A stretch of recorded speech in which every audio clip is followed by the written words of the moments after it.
5 ans, 5 ans en arrière, notre président a créé la Chambre africaine de médiation et d'arbitrage.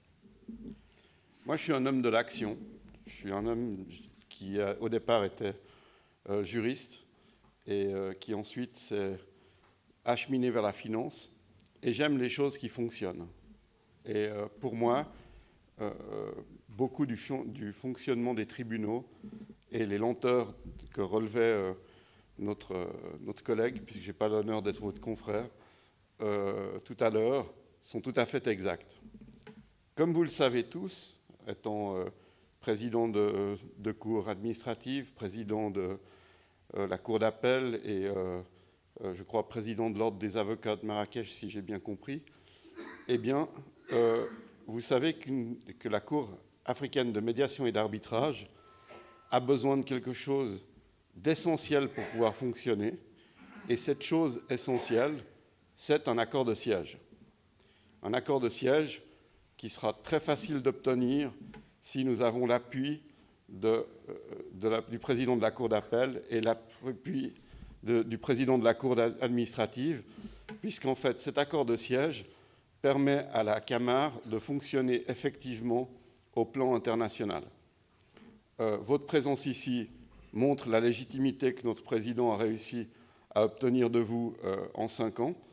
Et afin qu'on ne soit pas aussi long que certaines procédures à de multiples appels, je vous demande et je vous interpelle officiellement ici pour que vous nous aidiez dans les jours qui viennent. Je déposerai une lettre signée évidemment de notre président en vos mains, demandant la reconnaissance de l'accord de siège de la Camar.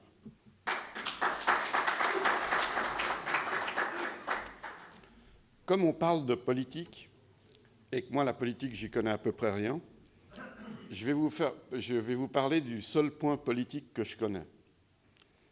Je m'occupe aujourd'hui d'une affaire qui n'est pas une affaire, c'est la naissance d'un nouveau pays.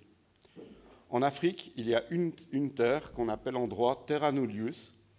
Et terra nullius, ça veut dire que cette terre n'appartient à personne. En fait, quand les colons anglais ont fait le partage des terres entre le Soudan, l'Égypte et différents autres pays, ils ont laissé cette zone comme terra nullius, vous la trouvez sur Internet, comme Bir Tawil. Bir Tawil est la seule terra nullius qui existait jusqu'à il y a 30 ans. Un de mes amis, qui va rejoindre d'ailleurs la Cour africaine de médiation et d'arbitrage, puisque tout le pays, tout ce nouveau pays qui est le seul pays au monde à jamais avoir été fondé dans la paix la plus totale, c'est-à-dire qu'il n'y a pas eu de coup de feu, il n'y a pas eu de prise d'otage, il n'y a pas eu de renversement, il n'y a pas eu de sang versé, s'appelle le Kingdom of Kush. C'est le royaume de Kush. C'est en fait une terre qui se trouve entre le Soudan et l'Égypte. Ce pays, ce nouveau pays, puisque c'est très récent qu'il a été reconnu par les Nations Unies, et il n'est pas encore un pays membre des Nations Unies, je tiens à le préciser, sollicite la reconnaissance de tous les pays d'Afrique, évidemment, et en premier lieu, évidemment, de ses deux voisins, qui sont l'Égypte et le Soudan, qui, je dirais, négocient ça comme il se doit en Afrique, contre argent sonnant et trébuchant. Et ce pays n'a pas encore de système judiciaire, puisqu'au fond, il y a tout à construire.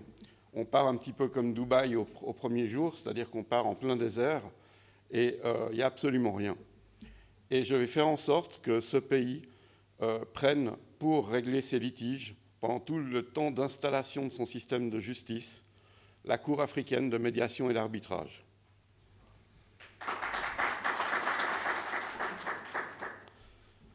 Voilà pour la seule politique dont je sois capable. Enfin, le troisième et dernier point, qui est un point que j'adresse au Maroc. J'étais très proche de Feu votre roi Hassan II, qui était un ami personnel et un ami très très proche. Et nous avons partagé de nombreux moments d'amitié, d'échange C'était la personne la plus cultivée que j'ai rencontrée de mon existence. Je crois que personne pouvait lui donner un mot, un auteur, sans qu'il puisse faire un exposé dessus qui n'en finissait pas et qui était toujours passionnant. J'ai une pensée émue pour Hassan II et j'aimerais dire quelque chose. Votre pays est un modèle pour le monde arabe. Moi-même, mon père est tunisien. Je suis donc un Suisse qui a connu son père à 22 ans, donc qui n'a pas été très influencé par son père, mais qui se sent de sang arabe et de sang maghrébin. Et je suis très attaché au Maroc, encore plus qu'à la Tunisie, bien que j'y ai de la famille, parce que je trouve que ce pays a toujours été un modèle. Et il a toujours été un leader. Et ses relations avec les États-Unis, ses relations avec l'Europe, les démonstrations qu'il a faites à Hassan II, à François Mitterrand, et Dieu sait que ce n'était pas facile de faire taire le vieux politicien qui était Mitterrand, ont été vraiment des modèles que personne n'oubliera. Alors, pourquoi je vous parle de ça? Parce qu'aujourd'hui, je vois le Maroc évoluer, à la fois dans la pointe du progrès, à la fois dans quelque chose d'extraordinaire, et en même temps peut-être dans une forme de fermeture. J'arrive à l'aéroport avec une collaboratrice, et on me demande si c'est ma femme, et on me dit que je ne peux pas m'asseoir à côté d'elle. Et je pense qu'il y a des moments où il faut que les choses soient dites. Vous êtes une garantie d'ouverture pour le monde arabe. Vous êtes peut-être le plus symbolique des pays. Et vous êtes les gens qui vont dessiner le futur du monde arabe. Il ne viendra pas des gens du Golfe, ça je le sais, parce que l'argent rend parfois stupide, et chez eux, c'est très fortement prononcé. Par contre, vous avez la culture, vous avez la richesse intellectuelle, vous avez une main-d'œuvre qui fait que nous installons des bureaux dans votre pays pour pouvoir faire des choses de technologie avancée.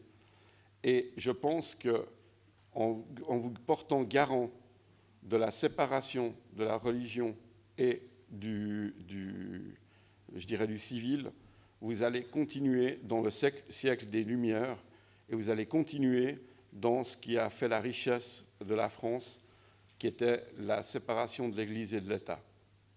Sachez que j'ai une profonde admiration pour votre pays, j'ai un profond respect pour votre tradition, j'ai un respect tout aussi marqué pour la religion, mais je pense qu'elle doit rester à sa place dans le cœur des gens, dans leur tête, et dans leur éthique et dans les mosquées. Je vous remercie beaucoup de votre attention.